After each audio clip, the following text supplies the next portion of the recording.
नमस्कार दोस्तों। आज हम सुनेंगे चित्रा मुद्गल जी द्वारा लिखित कहानी शून्य।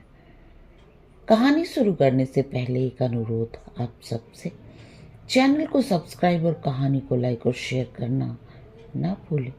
तो आइए शून्य शुरू करते हैं। उसका कमरा है, दीवार पर भाप छोड़ते कॉफी के 2 प्याले हैं, दस्तरी में बिस्किट है, सामने राकेश बैठे हैं, भूतपूर्व पति। मैं दीपू को अब अपने संग ही रखना चाहता हूँ। इस दरमियान लगातार उसके अभाव को झेलता रहा, लेकिन अपने आप को दबाता समझाता रहा, तो बस इसी ख्याल से कि अभी उसे मुझसे ज़्यादा माँ के ममत्व और संरक्षण की ज़रूरत है। आपके अकेलेपन का भी ख्याल रहा। आप और अकेलेपन, इन 2 शब्दों ने अनायास उसके स्वाभिमान पर नश्तर चुभो दिए। इतनी औपचारिक भाषा, क्या अतीत बन गए संबंध जिए गए सत्य को विस्मृत कर देते हैं? ठीक है, अब उन्हें एक दूसरे से कुछ लेना देना नहीं, पर आप न कहकर अगर वे उसे पहले की तरह सरला कहकर संबोधित करते तो क्या स्थितियां बदल जाती? नहीं, बस उसे अच्छा लगता। बीते सच को सम्मान देने सा, बरसों बाद हो रही भेंट को नितांत अपनी अपनी व्यवस्था में जीते हुए अनौपचारिक बने रहने देने सा। कितना विचित्र लग रहा है सुनकर। बच्चे का अभाव उन्हें निरंतर सालता भी रहा और उसे देखने नहीं आ सके तो महज उसके अकेलेपन पर दया कर आ जाए हैं, तो यह निश्चय करके कि अब दीपू को अपने साथ ले जाएंगे। उसके अकेलेपन का विचार आज नहीं आया, वह तल खो आई। देखिए, मैंने दीपू को उन करवाहटों के स्पर्श से दूर रखा है। बात पूरी नहीं होने दी उन्होंने। इसमें छिपाने जैसी क्या बात है? उसके माँ बाप में नहीं पटी। उसकी माँ को छोड़ दिया है यह भी। बिल्कुल। दरअसल सच कभी बच्चों से छिपाना नहीं चाहिए। फिर आप उसे छोड़ दिया है कहकर क्यों समझाना चाह रही? यह कहकर क्यों नहीं कि उसकी माँ और बाप के बीच आपसी समझदारी का अभाव रहा? बच्चे समझदार पैदा नहीं होते, उन्हें सयाना बनाना पड़ता है। और अगर सच्चाई सही तरीके से उनके सामने रखी जाए तो कोई कारण नहीं कि आपसी टूटन को वो सहज भाव से ना ले। हाँ, सावधानी बरतनी जरूरी है, उनके कोमल मानस को ध्यान में रखते हुए। मुझे यकीन है बेला इस समस्या को सुलझाने में समर्थ होगी। बेला छन्ने से उसे भीतर कुछ दरका। एक सुई सहसा खुर्ची जाकर अंतर्मन के अंधेरे बंद प्रकोष्ठों से माथा पटकती पलकों में नम होने लगी। इतनी कमजोर है वो? पहली बार उसके सामने राकेश बेला के प्रति साधिकार नहीं हुए। फिर छी, भावुकता ही तो उसे दाने दाने दिमाग सचाटती रही। अब जो वो पूरी तरह अपने को उबार कर सुदृढ़ भीट सी खड़ी है, तब अपने को घुटक कर अतिरिक्त तन कर बैठ गई। ठंडी हो रही है आपकी कॉफी? राकेश ने अनिच्छा से प्याला उठा लिया। देखिए, वो घूंट भरते हुए कुछ कहने को तत्पर हुए। वो आक्रामक मुस्कान मुस्कुराई। पहले कॉफी खत्म कर लीजिए, इत्मीनान से बातें करेंगे, हड़बड़ी कैसी? राकेश ने भेदती दृष्टि से उसे देखा। एकटक संचित साहस तनिक डवाडोल हुआ। चौकी सामने वाले के पैतरे तौल पर रखकर अपना वार तय करने में माहिर राकेश जरा भी नहीं बदले। ठहरे कहाँ हैं? घूंट मुंह चला गया। नटराज में कार्यालय के काम से आना हुआ? नहीं, दीपू के लिए विशेष रूप से कार्यक्रम बनाया। संक्षिप्त उत्तर। नजर इधर उधर दौड़ाकर बंदेज के घुंघरू लगे पर्दे टटोले। दीपू आया नहीं खेलकर? आता होगा, उसने अनुत्सुक भाव से जवाब दिया। महसूस किया अपने आने का महत्व न दिया जाना राकेश को अखड़ा। शायद उसका अनुमान रहा हो कि उसकी जगह अब भी परित्यक्ता आतंकित पत्नी कांपती थर्राती प्रतीक्षारत मिलेगी। आपको नहीं भेजना था। सुर में सीधा आक्षेप था, जैसे कहना चाह रहे हो कि आपने जानबूझकर उसे खेलने भेज दिया। उसने कोई प्रतिक्रिया नहीं दी, बस प्याले तिपाई से उठाकर पूछा, आप शायद कुछ और भी कहना चाह रहे थे? हाँ, ये कोर्ट के फैसले के मुताबिक 1 साल बाद दीपू को हमारे पास ही होना है, लेकिन बेला चाहती है कि मैं उसे अभी ले आऊं। बेला का तर्क है कि दीपू को केवल माँ के लाड प्यार की नहीं, पिता के अनुशासन और अंकुश की भी जरूरत है। उसने दार्जिलिंग के लारेटो और ग्वालियर के सिंधिया की विवरण पत्रिका मंगा रखी है। अब दीपू के भविष्य को लेकर आपको चिंतित होने की जरूरत नहीं। वही पुरानी आदत, अपनी कहने की अधीरता, उसकी भावनाओं की, उसके सोचने समझने की परवाह न उन्हें तब थी न अब। लेकिन अब वो सुने क्यों? बहुत दिनों तक सुनती रही, कटघरे में खड़ी हो कर दी गई अभियुक्त सी कि तुम एक महज मामूली औरत हो। हमारे निर्णय, तुम्हारी नियति। तब सिर झुकाए उसने सब कुछ स्वीकार कर लिया, अपनी नियति मानकर, ये मानकर कि किसी के मन में अपने लिए बलात् कोई कोना पैदा नहीं किया जा सकता, न शब्दपदी की प्रदक्षिणा को आजीवन ढाल बनाए पत्नीत्व पर अधिकार किया जा सकता है। सब एक तरफ, अम्मा, बाबूजी, जीजी, इधर माँ जी की तुम तैश में आकर नादानी न कर बैठना कि कुछ लिख पढ़कर दे दो या तलाकनामे पर हस्ताक्षर कर दो। बच्चा तुम्हारे पक्ष में है। दुनिया का कोई कानून तुमसे तुम्हारा अधिकार नहीं छीन सकता। मुस्लिम धर्म स्वीकार करके भले ही दूसरी शादी रचा ले, पर वह भी बात बनती नहीं दिखती। उसका भी तो खमस बैठा है सिर पर। घर के देहरी लांगे तो उठा लेना झाड़ू। जीजी ने उसे मोर्चे पर डटे रहने का साहस बंधाया। घर की देहरी क्या उसके अधिकार क्षेत्र को सुरक्षित रख पाई? एक देहरी बेला की भी तो थी। हिदायतों, सलाहों, सुझावों, सांत्वनाओं के सहारे खोखली और निस्सार मर्यादाओं को दाम्पत्य के नाम पर जिया जा सकता है। कोशिश की थी उसने। जरा शांति से सोचें। उसे अपने में उलझा हुआ पाकर राकेश अपने पक्ष की वकालत में मुखर हुए। क्या अंतर पड़ता है अगर दीपू हमारे पास साल भर पहले आकर रहने लगे? साल भर बाद उसे हमारे पास आना ही है। सोच लीजिए, साल पूरा हो गया। वो अनायास असंतुलित हो उठी। साल भर पहले, साल भर बाद।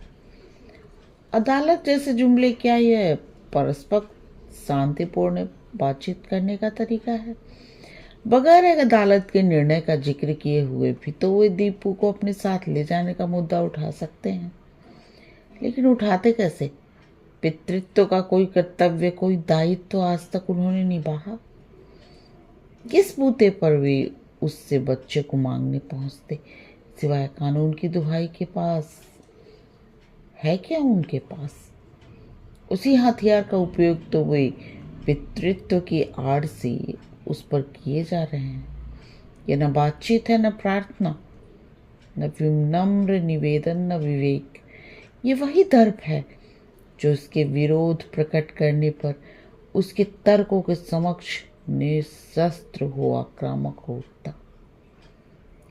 स्वाभिमान आहतो तिल मिला उठा। इस दर्प का वह प्रत्युत्तर देगी। यही आने वाले दिन अब लद गए। आपको बच्चे के कच्चे सुकोमल मन की चिंता है? बिल्कुल नहीं। उसकी चिंता ना आपको तब थी, ना अब है। एक दिखावा ओढ़ने की इच्छा हुई है अब आपको। तो प्लीज़ बच्चे के भविष्य के साथ खिलवाड़ ना कीजिए। मैं हूं ना, माँ और पिता, सब कुछ। रही बड़े से बड़े स्कूल में उसे शिक्षित करने की बात, तो अपनी औकात पर उसे सेंट एंड्रूज में पढ़ा रही हूँ। वैसे एक बात कहूँ, अन्यथा ना ले। अगर बच्चे की हुड़क इस कदर सता रही है आपको, तो कोई बच्चा गोद क्यों नहीं ले लेते? बेला और आप दोनों का ही ममत्व पितृत्व संतुष्टि पालेगा। फर्क क्या पड़ता है, बस मानने की बात है। मैं सलाह लेने नहीं आया। राकेश एक बैक उत्तेजित से खड़े हो गए। मैंने सोचा था पढ़ लिख कर आप कुछ समझदार सलीकेदार हो गई होंगी, मगर देख रहा हूं कुछ नहीं बदला। मैं या आप? जाहिर है कि कौन। यही मैं भी कहना चाहती हूँ। गैंडे की खाल ओढ़कर कब तक छिपिएगा? अदालत में मिलता हूँ। दिल में लाहट घुटकते हुए वे दरवाजे की ओर बढ़ती है। उज्जैन कंवार। ठीक है, जितनी जल्दी हो। बेटा भी अपने बाप की असलियत जान ले। दरवाजा पार करते न करते वे छनांस ठमक कर खड़े हो गए। लगा जैसे अभी वो पलटेंगे और क्रोध से बिलबिलाकर उसे दबोच लेंगे, किंतु खून का घूंट पीकर वे सर्रे से बाहर हो गए। उसने चाहा कि वे सुन ले, मर्माहत भी हो, बेबस भी हो। कहीं यह भी महसूस किया कि प्रहार किसी चट्टान से टकराकर अपनी दिशा बदल बैठा। खिसियाहट तरल हो आंसुओं में तब्दील होने लगी। क्यों असंतुलित हो उठी, क्यों आहत हो उठी? वो राकेश के व्यवहार से, उनकी धमकी से, उनके मिलने आने की सूचना के साथ ही उसे इस कड़वाहट की पुनरावृत्ति का अंदेशा हो गया था। ऐसा हो सकता है वे ठीक से पेश ना आए। फिर क्यों विचलित हो उठी? उनके मध्य क्या शेष है सिवाय कटु स्मृतियों के? फिर अलग होने का निर्णय तो उसी ने लिया। राकेश ने कहा था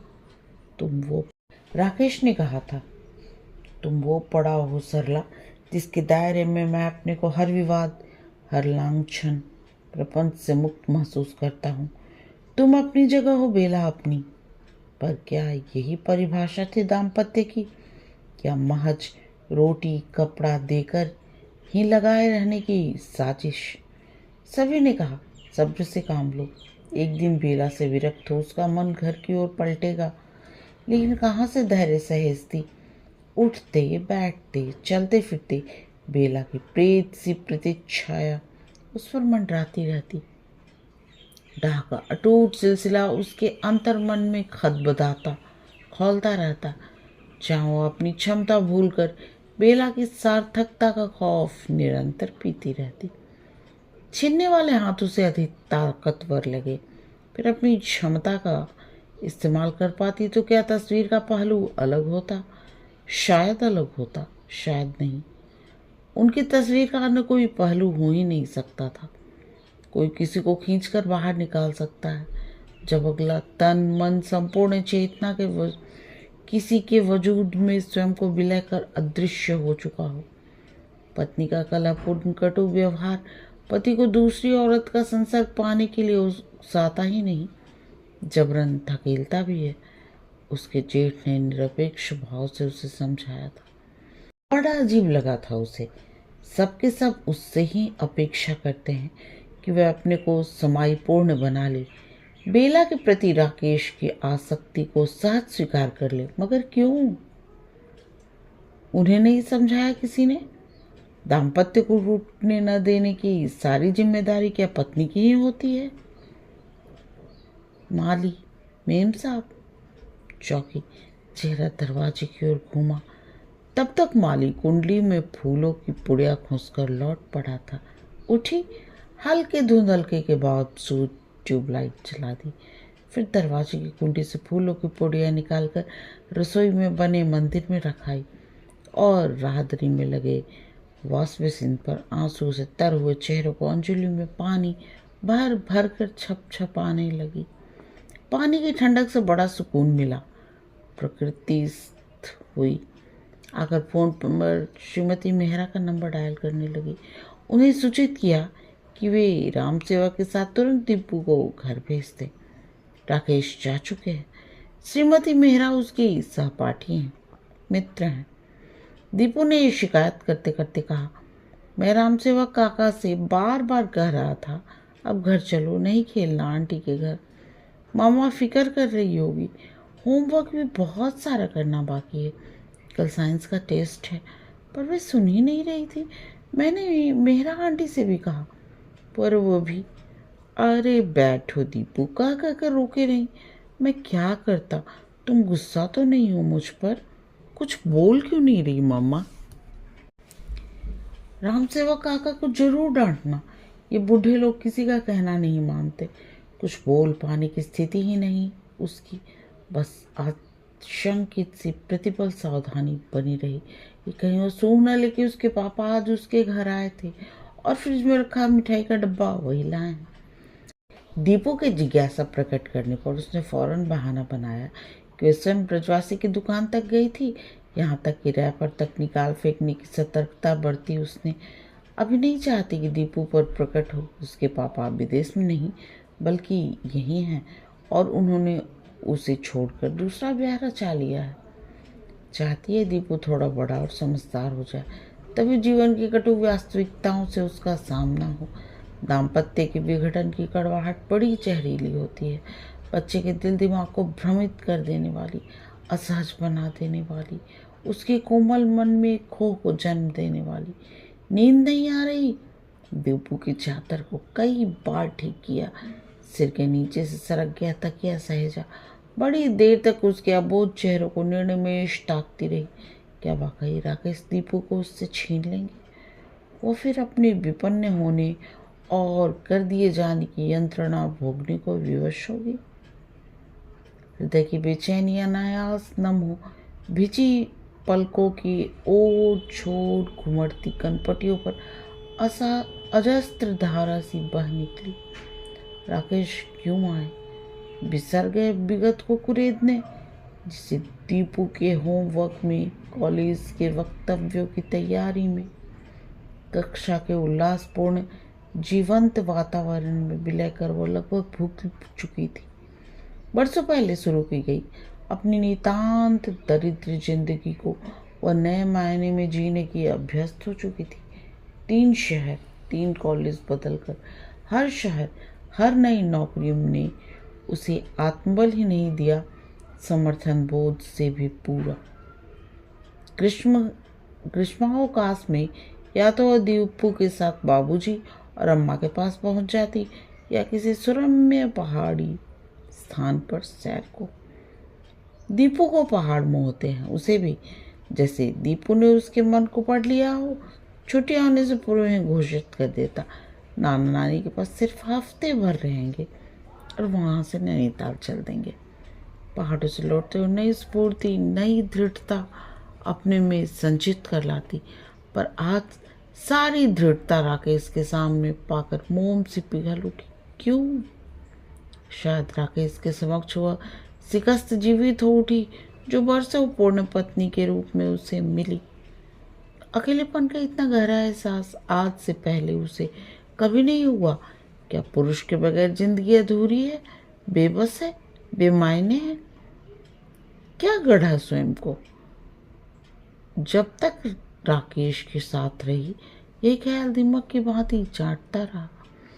उनसे अलग होकर भी अर्श तक वह इसी ख्याल में बिंधी पस्त घुलाटियां खाती, स्थिर नहीं हो पाई। फिर लगा कि अपने को पहचानने की कोशिश करनी चाहिए। राकेश उसकी पहचान नहीं, न जिंदगी में, न समाज में, न कैरियर में। आत्मबल में उसे अपनी पहचान की परिभाषा दी, किसी तने के अवलंबन से मुक्त। हालांकि बाबूजी ने उसकी इस परिभाषा से संतुष्ट कम, चिंतित अधिक हुए।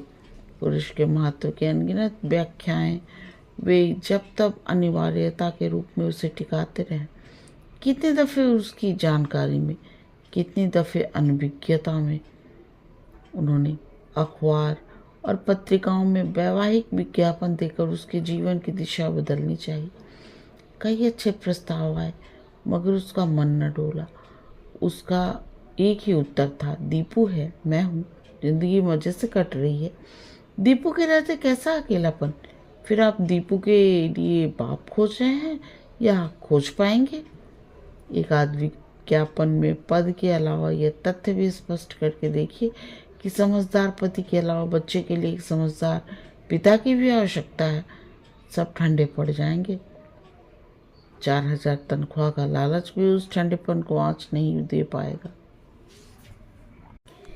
इस तर्क से आगे बाबूजी खामोश हो उठते। जीजी ने तो अब उसे अपने मन की ही हो गई कहकर टोकना टाकना ही छोड़ दिया। जब पसंद आए एकाध रिश्ते की खातिर वे इस बात के लिए राजी थी कि दीपू के भरण पोषण की जिम्मेदारी वे अपने कंधे पर ले लेंगी। कहावत भी तो है, माँ मरे मौसी जिए। कहावत ने उसे आश्वस्त नहीं किया। जीजी उसकी ना पर बुझ गई। वैसे भी उसके और राकेश की अलगा अलगी के बाद से जीजी वो जीजी नहीं रही जो कभी अपनी सुंदरता दक्षता के बलबूते पर सारी दुनिया को ठेंगे पर रखे रहती। बड़ा अक्खर स्वभाव था उनका। मजाल था कि कोई दबा ले और वो दब जाए। अब कैसी निरीह हो गई हैं। उसे देखते ही उनकी आंखें अनायास बनी आने लगती। राकेश के साथ ब्याह के लिए सबसे अधिक जोर उन्होंने ही डाला था। अब पश्चाताप में डूबी हुई छटपटाती हैं। वह कैप्टन क्या बुरा था, मती मारी गई थी मेरी। वो उनके मन का अवसाद महसूस करती है। कहती भी है, तुम्हारा क्या दोष जीजी, मेरी नियति कोई तुमने लिखी। पर राकेश के घर से जब लौटी थी सबसे ज़्यादा रोष उसे अपनी जीजी पर ही था। लगा था कि राकेश के नाम के खंदक में उसे ढकेलने वाली सिर्फ जीजी ही है। वही तो हाथ पैर धोकर इस रिश्ते के लिए पीछे पड़ गई थी। जैसे रिश्ता छोटा नहीं है कि वो आजीवन कुंवारी बैठी रह जाएगी। अब उनका ग्लानि में डूबा चेहरा उसे भावुक बना देता है। तरस गई हैं उन्हें उनकी पहले जैसी रंग उमंग में देखने को। कैसी झूम कर फिरकनी जैसी नाचती थी उनके ब्याह पर। घंटों बीड़े रचे होठ, चंपाई माथे पर कांच की चमचमाती टिकोली, कानों में झूम झूम जाते लहराते बूंदे और पाँव में घुंघरू और स्वर में किसी सोडिसिए गले में कच्चे उठान।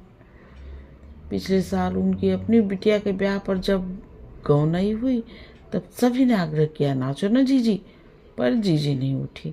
अलबत्ता वह उठती, पर कहाँ जीजी की अलमस्त फिरकियाँ और कहाँ उसकी अनाड़ी भंगिमाएं। दीपू नींद में बर्रा रहा। ठोडी पकड़ के उसका चेहरा हिलाया, दीपू दीपू, लेकिन झकझोरने के बावजूद तो ज्यों का त्यों चिराया पड़ा रहा। हो सकता है उसने कोई डरावना सपना देखा हो। प्यास सी महसूस हुई, उठी और रसोई की ओर बढ़ती। रोम रोम में बेचैनी अखुआ रही। क्या करे, उठकर बाहर बगीचे में थोड़ी देर टहल ले। समय काफ़ी हो रहा है, इस वक्त टहलना उचित नहीं। वापस बिस्तर पर आकर लेट गई। राकेश कितने बदले बदले से मिले एक अजनबी से। ऐसा नहीं कि उनके मध्य कोई आत्मीय क्षण ही न उपजा हो। 3 वर्षों तक वे एक दूसरे के प्रति शायद कर्तव्य बोध या शारीरिक भूख से जुड़े रहे, लेकिन उसके लिए वो जुड़ाव न कर्तव्य बोध था न मात्र दैहिक उत्तेजना। इन दोनों से परे वो राकेश को सचमुच प्यार करती थी और उन प्रगाढ़ क्षणों में वे हमेशा ही उसे बड़े सच्चे लगे। हालांकि कई दफे यह ख्याल उद्विग्न करता कि बेला के साथ भी तो वे इतने अंतरंग होते होंगे। अपनी बेचैनी को उसने अभिव्यक्त नहीं रहने दिया, बेझिझक कर डाला, तुम ठीक ऐसे ही बेला को भी छूते हो। उस क्षण पाया कि सहसा राकेश की बाहों का कसाव शिथिल हो गया। बनना उठे, यही समय मिलता है तुम्हें फालतू की बकवास करने के लिए। अरसों बाद आज का मिलना ठीक 2 पक्षों की तरह। मैं राकेश मिलना चाहता हूँ। शाम क्या कर रही हैं आप? फोन पर पूछा था राकेश ने, और उसके मन में बिजली सी कौंधी पुलकन चंपा की सुगंध की तरह फैलने लगी थी। अपने इस भाव पर उसे विस्मय हुआ। स्वयं को दुर्याया उसने। यह स्त्री की वही पारंपरिक छवि नहीं, एक निष्ठा की प्रतिमूर्ति। तो लगा कि इन सब के परे राकेश को उसने बहुत गहरे प्यार किया, बेला के प्रति उनकी आसक्ति को जानते हुए भी। और शायद आज भी प्यार का कोई अंश उसमें जीवित है, वरना किसी भी पुरुष द्वारा उसके करीब आने की पहल उसके मन में इसलिए भी मायने हो उठती है क्योंकि राकेश के व्यक्तित्व के मुकाबले उसे सदैव मामूली लगे। अब जबकि राकेश से उसने सारे ताल्लुकात अपना संदर्भ खो चुकी है, तब भी हो सकता है दीपू कहीं उसके अवचेतन में इसका कारण हो, पर कितनी विवश है वो राकेश से सिर्फ घृणा करना चाहती है, चरम घृणा। ब्याह के बाद संभवतः तीसरा दिन था या चौथा, ठीक से याद नहीं। राकेश के सहकारी मिस्टर मेहता के घर वे ड्रिंक और डिनर का आमंत्रण पूरा करने गए थे। टैक्सी में सिर्फ वे दोनों थे, उनके बीच दुबकी चुप्पी और बाहर तेजी से पीछे से को छूटती लैंप पोस्टों की रोशनी में टुकड़ों टुकड़ों में टूटता तरकता मुँह छिपाता अंधेरा। बहुत आहिस्ता से अपने हथेलियों को उसने राकेश की हथेलियों की ऊष्मा में कैद पाया। उसे महसूस हुआ जैसे वे उससे कुछ कहने को आतुर हैं, लेकिन संकोच में उलझे हुए निश्चय नहीं कर पा रहे कि बात कहाँ से शुरू करें, कैसे शुरू करें। कुछ कहना चाहते हो? उसने उनका संकोच तोड़ने की कोशिश की।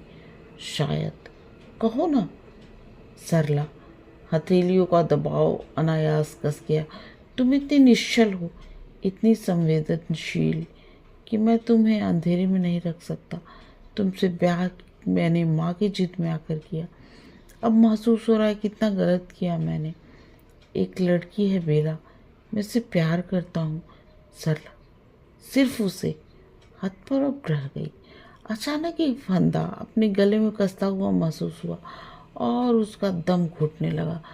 कोशिश कर संभली। परस्पर विश्वास की नींव डालती सी। जाने दीजिए, जो बीती बात है उसे। ये बीती बात नहीं सरला, मैं अब भी उसे प्यार करता हूँ। मैंने माँ से आग्रह भी किया था, माना लड़की तुमने पसंद की है, पर मुझे भी तो उसे देख लेने दो। मगर माँ मुझसे अधिक चालाक और सतर्क निकली। उन्होंने मेरा आग्रह नहीं रखा। अंदेशा जो था कि मैं जरूर अपने संबंधों को जाहिर कर तुम्हें ठुकरा दूंगा। ऐसा मैं कई रिश्तों के साथ कर चुका हूँ। ऐसी बात है तो आप दोनों के ब्याह में अड़चन किस बात की रही? उसका स्वर अनजाने शुष्क हो आया। अड़चन है बहुत बड़ी, वरना तो हम अपनी मर्जी से ब्याह कर लेते। बेला विवाहिता है और अपने प्रोफेसर पति के साथ रहती है। लैंप पोस्टों की रोशनी से दरकता हुआ अंधेरा किसी प्राणलेवा गैस की भांति उनकी सांसों में घुलने लगा। क्या सुन रही है वो? राकेश बोलते जा रहे थे। हम बरसों पहले इंडिया ट्यूब में एक ही विभाग में थे। उस वक्त तो अपने पति की जादूतियों से त्रस्त इस कदर टूटी हुई थी कि उन दमघोटू परिस्थितियों में अगर मैं उसे कंधा न देता तो शायद आज वो आत्महत्या कर चुकी होती। बच्चे हैं उनके? अपना सवाल स्वयं को ही विचित्र लगा। हाँ, एक लड़की थी 1.5 वर्ष की होकर नहीं रही। सहसा वे अस्थिर उत्तेजित हो उठे। तुम कल्पना भी नहीं कर सकती सरला। दरअसल वो नरक में रहती है। नरक में बड़ी कोशिश की उस कमीने से तलाक दिलवाने की, पर वो खुर्राट तलाक के लिए राजी ही नहीं होता। कितनी बार बेला उसे छोड़ छाड़ कर माँ के चली गई, पर हर बार वह उसके घर वाले को समझा बुझा कर लौटा लाया। उसने बेला के खिलाफ प्रचार कर रखा है कि वह बदचलन है और उसके कईयों के साथ अवैध संबंध है, जबकि इस तस्वीर में मैं बहुत बाद में आया। अब वो मुझसे परिचित है, हमारे प्रगाढ़ संबंधों के विषय में भी। बेला ने भी आए दिन की चिक चिक से ऊब कर कबूल कर लिया। बेला उससे निस्तार पा सकती थी अगर इस मामले में उसके घर वाले उसे संरक्षण देने को तैयार हो जाते, किंतु दकियानुसी घर वाले ऐसा ना कर सके। मैंने तो बेला से 1000 बार कहा कि तुम साहस कर निकल आओ, हम साथ रहने लगेंगे। हमारे संबंध ब्याह की मुहर के मोहताज नहीं। फिर वो सारा प्रलाप सांस रोके सुन रही थी। उसने ही पाँव पीछे खींच लिए। संजीदगी में डूबा एक लम्हा निश्वास छोड़ा राकेश ने। और इसलिए मैं नहीं चाहता था कि जब मैं भावनात्मक रूप से किसी और के साथ जुड़ा हुआ हूँ तो ब्याह किसी दूसरी लड़की से कर उसकी ज़िंदगी बर्बाद करूं। लेकिन माँ ने एक नहीं सुनी। मैंने तुम्हारे घर एक गुमनाम खत भी छोड़ा था, साथ बिला और अपना एक सम्मिलित चित्र भी भेजा था, ताकि तुम संबंध से इनकार कर सको। पर तुम्हारे घर वाले भी पूरे घाघ निकले, चिट्ठी हजम कर गए।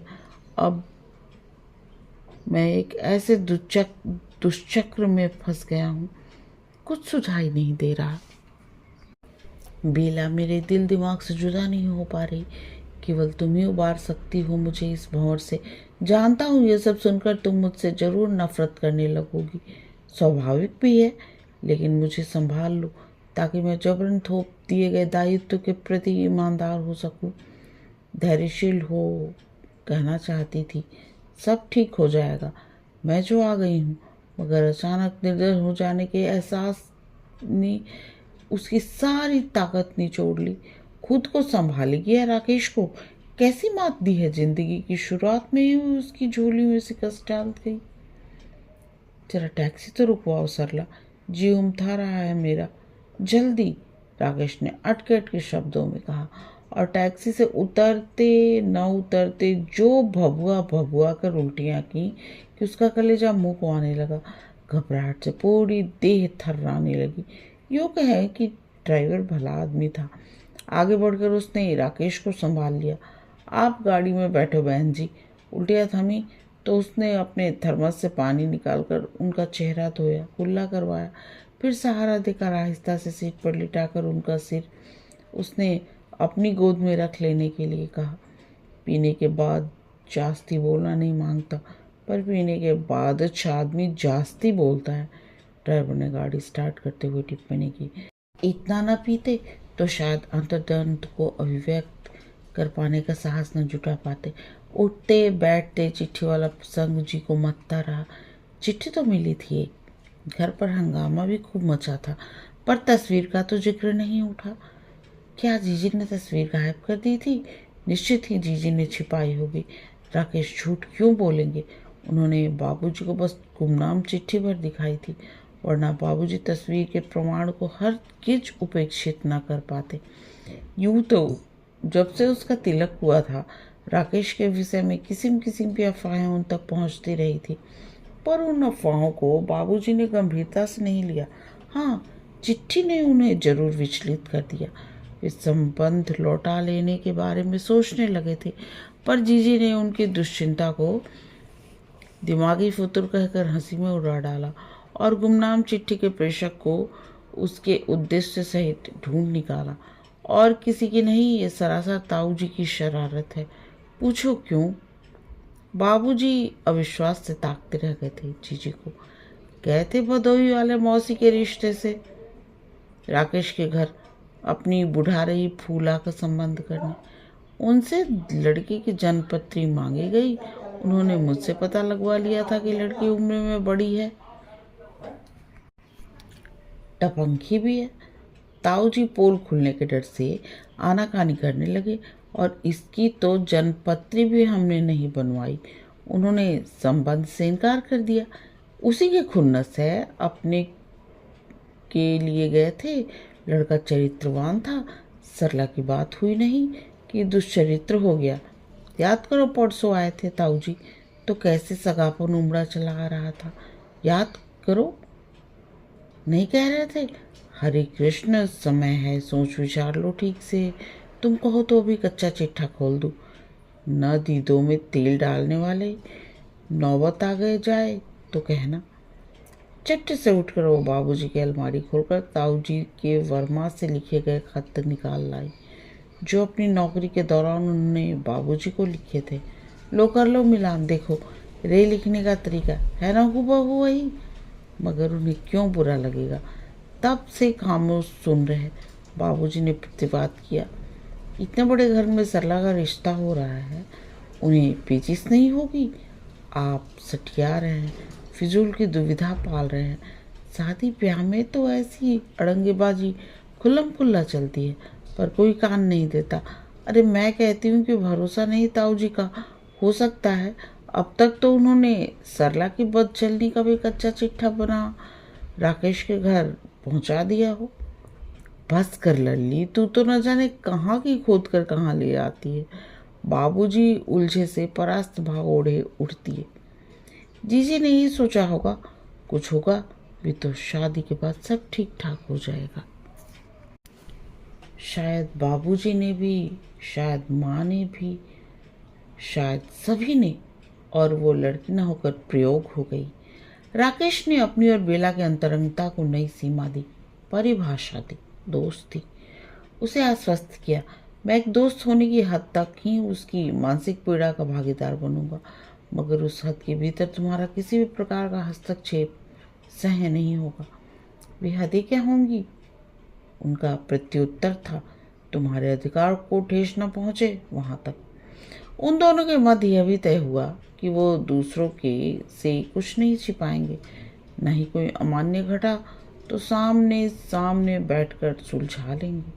पर जब जब वह उनके और बेला के विषय में अनर्गल सुनती, पूछे बिना नहीं रह पाती। राकेश का निरंतर एक ही जवाब होता, औरों की बातें सुन सुनकर कब तक मुझे कटघरे में खड़ा करती रहोगी? आखिर शक शुभे की कोई सिरमूश तो हो।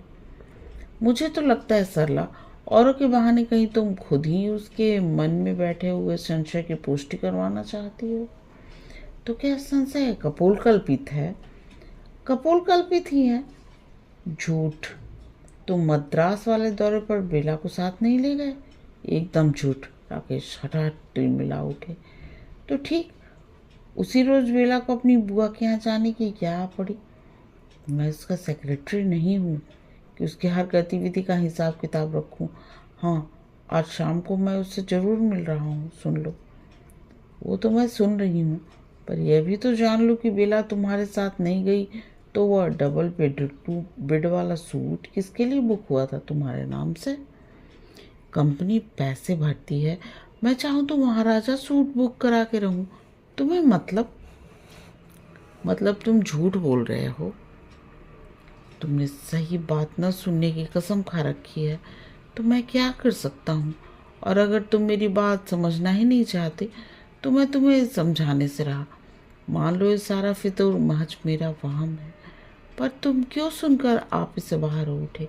इसलिए कि घर में घुसते ही तुम मुझे जिस संदेह भरी दृष्टि से घूरना शुरू कर देती हो, बर्दाश्त नहीं हो पाती। तुम्हारा चिड़चिड़ी और शक्की होती जा रही हो। ईर्ष्या, दोष, लांछन के सिवाय तुम्हारे पास है ही क्या? उनकी बात पूरी नहीं होने दी। तो हम दोनों के बीच इस तनातनी के कारण महज मेरा शक्की स्वभाव है, कोई सच्चाई नहीं। सच्चाई है, पर इतनी है कि हम मिलते जरूर हैं, लेकिन वो सब भी करते हैं जो करते थे। संभलने और संभालने का बहाना तो मुझे भावनात्मक रूप से बेवकूफ़ बनाने के लिए किया गया है, ताकि जिसे घर में लाकर पटक दिया गया है वो मुँह सिए बैठी रहे। तुम बेला के साथ मौज मारते रहो, उसके दुख बांटते रहो, और कहीं वो विक्षिप्त न हो जाए, जिंदगी से न टूट जाए। भले ही मैं इस स्थिति में पहुंच जाऊं, पहुंच ही रही हूं, पर तुम्हें क्या? भला तुम में और बेला के उस खूसट पति में क्या अंतर है? तड़ाक तड़ाक राकेश का हाथ उठ गया था।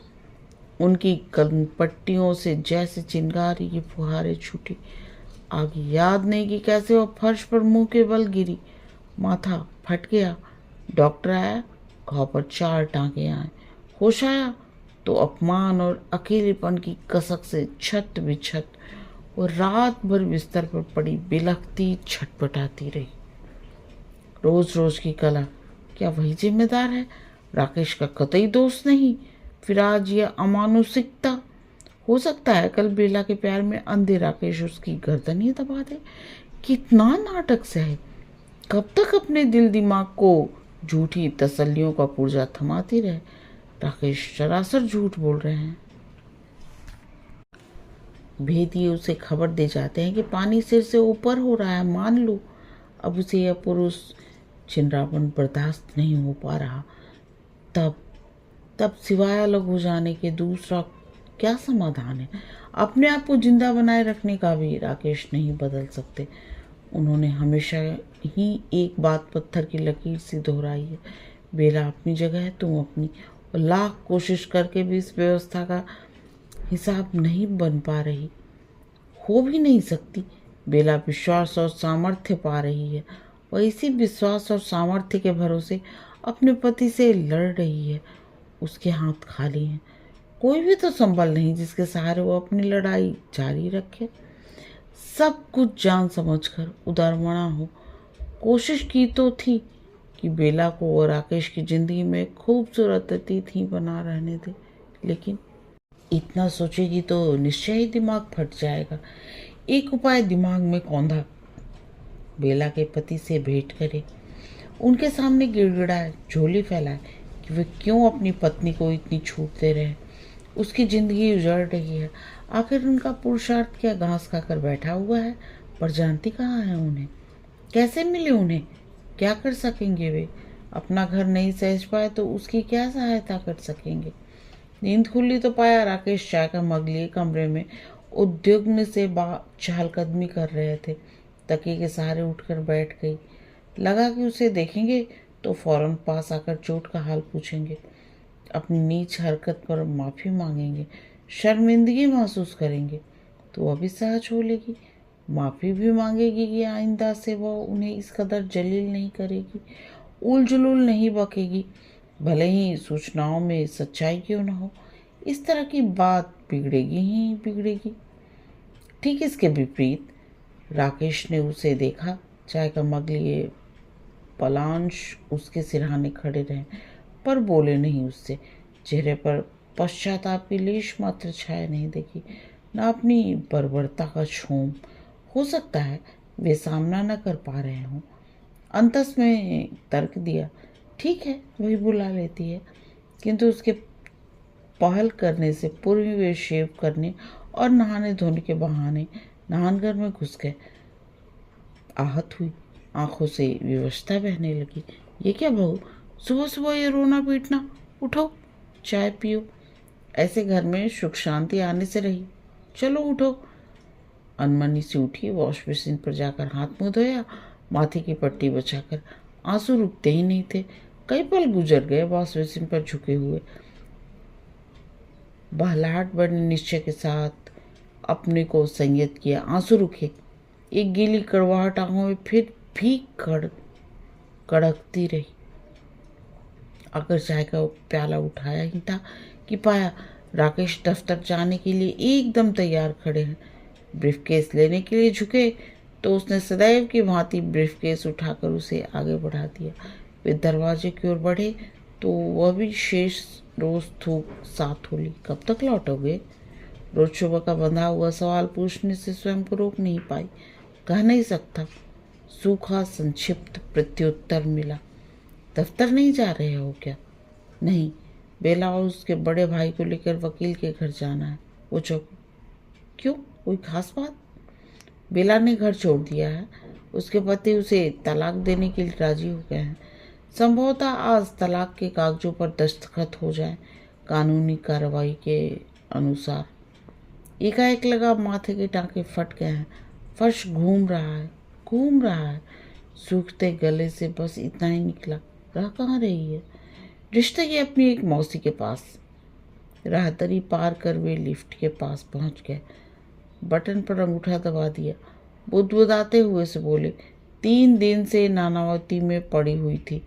प्रोफेसर ने तू मैं में इतनी जबरदस्त तरीके से धक्का दिया कि वो ड्रेसिंग टेबल की मेज से टकरा गई, कूल्हे की हड्डी उतर गई।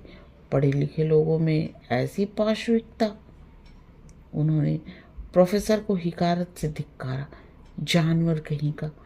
उसके चेहरे पर एक विद्रूप फैल गया। लिफ्ट का दरवाज़ा खोलते हुए हौले से बोली, एक मेरे घर में भी तो है मैकेनिकल इंजीनियर। कोई प्रतिक्रिया नहीं मिली, बस धड़ाम से लिफ्ट का दरवाज़ा बंद हुआ। लिफ्ट नीचे सरकने लगी। वो बुद्ध से खड़ी रही। लगा कि उसकी संपूर्ण चेतना शून्य हो गई, उसे प्रतिहीन सी बना रही है। अम्मा ने क्या नहीं किया, गंडे, ताबीज़, भभूत, व्रत, जाप, मनौतियाँ, लेकिन कोई असर नहीं हुआ। इनसे होना भी नहीं था कुछ, जानती थी, पर चारों तरफ से टूटी, थकी, हारी, जैसे किसी चमत्कार की प्रतीक्षा में आस लगाए इशारे पर नाचने को तैयार थी। कितनी भभूतों को राकेश हजम कर गए, कितनी मठे बेला पर बेअसर रहीं। बाबूजी ने लिखा, चलिए आओ, आखिर पढ़ाया लिखाया किस दिन के लिए है। पर अम्मा और जीजी इस पक्ष में नहीं थी। क्यों वो अपना बसा बसाया घर सौंपते हरजाई को? बनी रहे रखेल, जिस दिन चू चपड़ की खड़ा कर देंगे कोर्ट में, 20 से 7 साल चक्की। लेकिन कैसा घर बसा बसाया होने के मात्र से क्या वो यूं पड़ी दोजख की आग में भूनती रहे? जब से बेला को तलाक मिला, राकेश हफ्ते में 4 दिन उसकी मौसी के घर पर बिताते हैं। दीपू से उन्हें विशेष लगाव नहीं नजर आया कि उसके ममत्व में बंधे भागे भागे आए। फिर जितनी देर पास रहते एकदम दूर दूर बने रहते। वो पीठ पर हाथ रखती तो सोने दो कहकर उसे झटक देते। झटकना उसे दुत्कारना ही लगता। एक दिन उसने निर्णय ले डाला, वो बाबूजी के पास रहकर अपने ही कॉलेज में अध्यापन के लिए आवेदन करेगी। शादी से पहले प्रिंसिपल मिसेज अग्रवाल का उसे स्टैंडिंग ऑफर था। जब नौकरी की सोचो सरला, अपनी कॉलेज में आ जाओ। राकेश ने कहा, तुम अपनी मर्जी से जा रही हो। उसने कहा, किसी के पीछे खूंखार कुत्ते छोड़ दो। वो भागे तो पूछो कि वो क्यों भागा? क्यों? यही सच नहीं? एक जिद थी उसकी। जिद क्या, शर्त थी। वो बेटे दीपेश को अपने साथ नहीं रखेगी। बस हंगामा खड़ा हो गया। सहानुभूति के चोचले ने गोता खाया। ये माँ है, ऐसा सख्त कलेजा। अरे बच्चे का मुंह जो औरत बीहड़ से बीहड़ दुख दुत्कार काट लेती है, वो टस से मस नहीं हुई। वो दोनों स्वच्छंदता से मौज मस्ती मारे और वो बच्चा पालती पीस उठती रहे। फिर नौकरी कहीं दूसरी जगह लगी तो बच्चे को कौन संभालेगा? संभाले ना बेला, बच्चा तो राकेश का ही है। एक तलाकशुदा औरत का निभाव समाज में सहज है।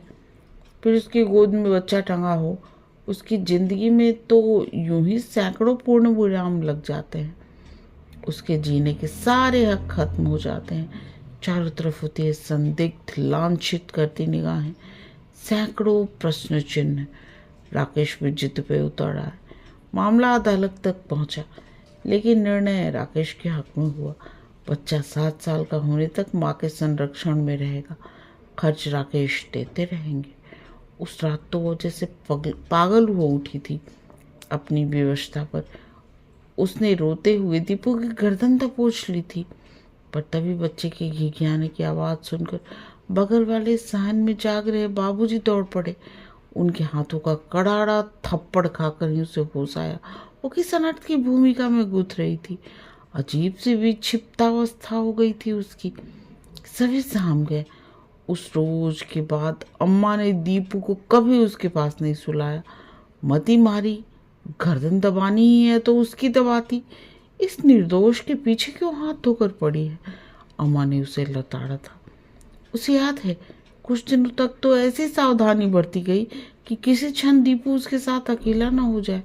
दूध भी ऊपर का ही पिलाने लगी अम्मा। दीपू का पेट भरे उतना होता भी नहीं था। आज वो दीपू के बगैर एक पल भी नहीं रह पाती। कॉलेज में होती तो रामसेवक काका को फोन कर उसका हाल जानती रहती, हिदायतें देती। दीपू फोन पर आता तो उसके गिले शिकवे सुनते सुनते फोन से अलग होने का जी ही नहीं चाहता। कैसी भोली भोली बातें करता है, सब कुछ भूल जाती। दीपू उसकी जिंदगी में पूर्णता और प्रवाह का पर्याय बन गया है। पर आज फिर से बरसों पुराने सवाल ने सिर उठाया। प्रेम का उद्दाम जहाँ एक के प्रति समर्पण के अति को छूता है, वहीं दूसरे के प्रति कितना निर्मम, उपेक्षापूर्ण और असंवेदनशील हो उठता है।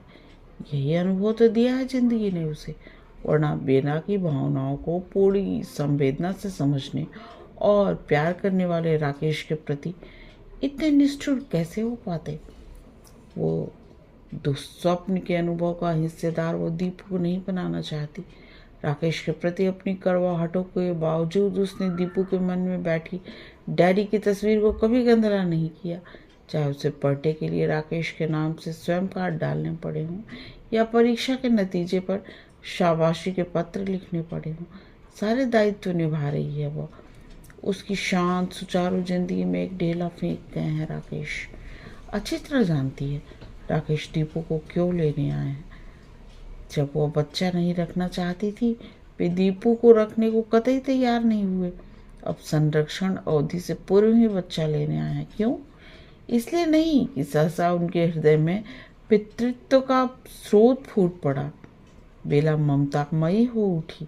इसलिए क्योंकि अब उनके समृद्ध दाम्पत्य में एक ऐसा शून्य पैदा हो गया है जिसे वे किसी उपाय से नहीं भर सकते। दीपू ही उसका एकमात्र विकल्प है। साल भर पहले जीजे ने लिखा था, एक स्कूटर दुर्घटना में राकेश और बेला पूरी तरह से जख्मी हो गए। बेला मरणासन में पड़ी है। उसका 5 महीने का गर्भस्थ शिशु भी नहीं बचा। और तो और सुना है कि उनसे बच्चेदानी भी निकलवानी पड़ी, वरना उसका बचना मुश्किल हो जाता। अब बेला कभी माँ नहीं बन सकेगी। इस विद्रूप भरी मुस्कान उसके होठों पर खिलाई। आज बेला इसके सामने हाथ पसारे खड़ी है। आज उसके पास कुछ है जिसके लिए बेला पूरी जिंदगी तरसती रहेगी, तड़पती रहेगी। आज लड़ाई उसके और राकेश के बीच नहीं, उसके और बेला के मध्य है। और वो बेला से लगातार मौत की बिसात नहीं जी सकती। बरसों से एक शून्य उसकी जिंदगी का हमसफर रहा। अब बेला को भी उसी अंधेरी घुटन भरी खो से गुजरना होगा। दीपू को नहीं पा सकती वह, हरगिज नहीं। राकेश और बेला से अब वो कोर्ट में ही मिलेगी और देखेगी कि दुनिया का कौन सा कानून, कौन सी ताकत उससे उसका बच्चा छीनकर बेला की गोद भर सकती है, चाहे उसे सुप्रीम कोर्ट तक क्यों न लड़ना पड़े। कहानी समाप्त। कहानी सुनने और अपना कीमती समय देने के लिए आप सबका बहुत बहुत धन्यवाद।